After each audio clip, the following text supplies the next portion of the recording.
Está no ar, o programa da coligação, cuidando da nossa gente. Odileida e Silvério, 45. Olá, para alguns, política é a arte de enganar e ludibriar a população. Fazer pouco da inteligência e memória das pessoas com o único objetivo de chegar ao poder. Fazer mau uso do dinheiro público também é uma das formas de enganar e desrespeitar a população. É com você, Verônica. Olá.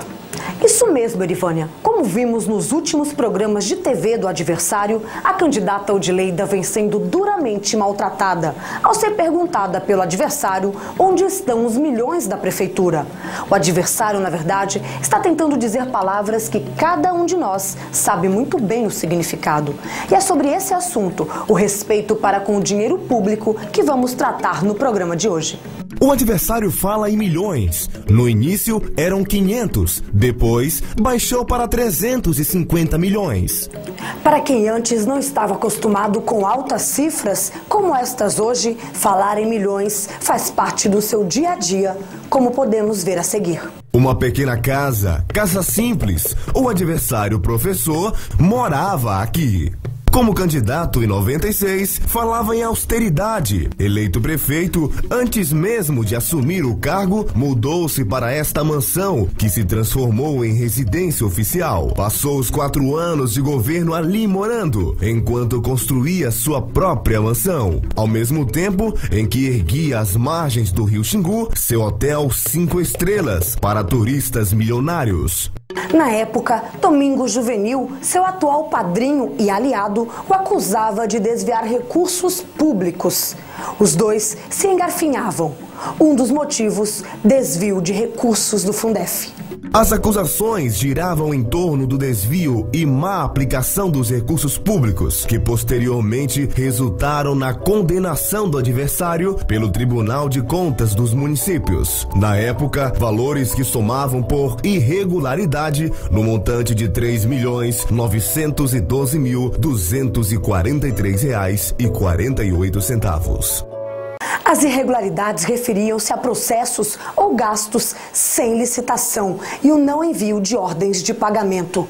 De acordo com os documentos do TCM, o adversário deixou também de aplicar mais de R$ 800 mil em educação. Não cumpriu também com a legislação do Fundef, quando este mandava aplicar no mínimo 60% de sua receita no pagamento de professores. Para se ter uma ideia, mesmo sendo o adversário professor de formação e que por natureza de ofício deveria gerir estes recursos com igual transparência e responsabilidade, deixava de aplicar recursos na educação. Enquanto isso, Odileida chega a destinar quase 70%, ou seja, cerca de 10% a mais, o que demonstra que o adversário não usa da verdade quando decide fazer ataques levianos à candidata Odileida. Até hoje, muita gente se pergunta por que o adversário não quis disputar a reeleição e resolveu apoiar o então candidato Domingos Juvenil, antes seu maior inimigo político. Hoje sabemos. Vamos ver o que diz a decisão do conselheiro Aloysio Chaves do Tribunal de Contas. Abre aspas. Fica, desde já autorizada, a cobrança judicial do débito nos termos do artigo 74, segundo da Lei Complementar 0225/94. Fecha aspas. E o mais importante, abre aspas. Deixamos de solicitar o pedido de intervenção no município em virtude do prefeito não ter sido reeleito para o cargo. Fecha aspas. Professor, cadê os recursos do Fundef? E quem denunciava essas mazelas na época era o próprio Juvenil. Os recursos do Fundef em Altamira está sendo desviado das suas funções. O que é, na verdade, o Fundef? O Fundef é um fundo de manutenção e desenvolvimento do ensino fundamental e valorização do magistério. Ora, se esses recursos que já chegaram a Altamira, mais ou menos 6 milhões de reais para a valorização do ministério, para apoio ao ensino fundamental, se é a Procuradoria da República que diz que houve desvio é uma vergonha para Altamira. O prefeito, usando recursos da prefeitura, contrata advogado, paga com o dinheiro do contribuinte, talvez dinheiro até do Fundef, para fazer processos contra os jornalistas, os repórteres, os radialistas. Eu quero ver o prefeito processar o jornal O Liberal e os outros veículos de comunicação do Brasil porque denunciaram desvio de dinheiro do Fundef. Quer dizer, estão usando o dinheiro da educação, o dinheiro dos professores, noutra coisa, e não prestam contas. No início de 2005, o adversário mudava-se para sua nova mansão, na rua Niterói, bairro Uirapuru. A então residência onde morava o adversário, ao deixar de ser oficial, era adquirida por Domingos Juvenil, por R$500 mil na época. De simples professor que virou prefeito, o adversário criou asas. De prefeito, passou a ser também empresário. Da casinha simples para a casa oficial. De lá para a sua mansão de R$2 milhões, com direito até à piscina de água quente.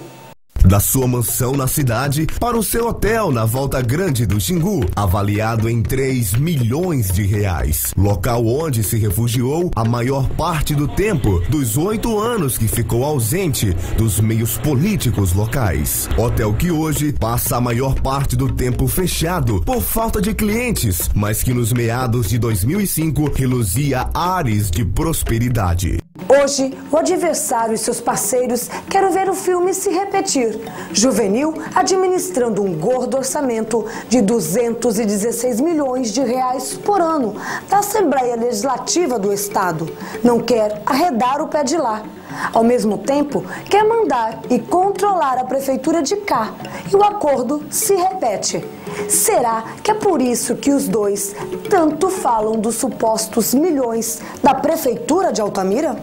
Mas vamos aos números reais. Vamos ver o volume dos orçamentos anuais da Prefeitura de Altamira na administração da prefeita Odileida. E os documentos aqui mostrados estão disponíveis na Prefeitura para qualquer cidadão ver. Receita de 2005, R$58.969.467,88. Receita de 2006, R$73.024,69.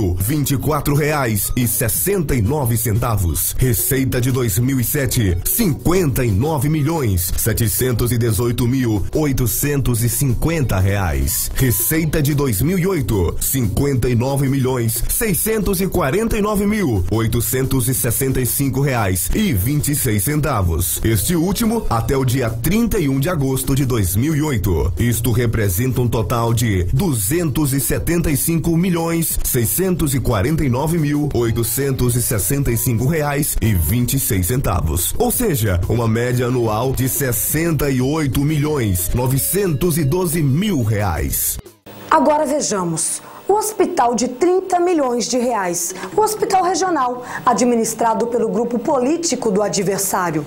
Eles dizem gastar R$30 milhões por ano, mas as informações indicam que o valor gasto mensalmente pelo hospital é de R$4 milhões, o que totaliza cerca de R$48 milhões por ano, para manter um só hospital. Como então a prefeita consegue administrar um município inteiro com um pouco mais do que esse valor, tocando uma infinidade de serviços, onde um só hospital, o municipal, atende cerca de 60 mil pacientes por ano? Milagre? Certamente que não, porque a administração pública não funciona à base de milagres. Milagre é construir uma mansão em um hotel de luxo com salário de professor ou um DAS de governo que o adversário recebeu durante 8 anos sem trabalhar.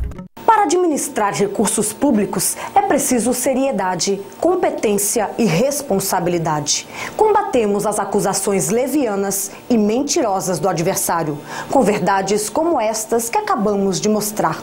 Aos mais jovens que não viveram um momento político de 8 anos atrás. Aos mais velhos, para mostrar que a população não tem memória curta e que não precisa, mais uma vez, ser enganada com falsas palavras. É importante ressaltar que tudo o que falamos são baseados em documentos que comprovam as mazelas cometidas pelo adversário durante o período em que administrou esse município. Nós ficamos por aqui. Até o próximo programa. Você tem um sonho, eu tenho também. Quero nossa gente sempre muito Termina bem. aqui o programa da coligação Cuidando da Nossa Gente. Ó de Lei da 45.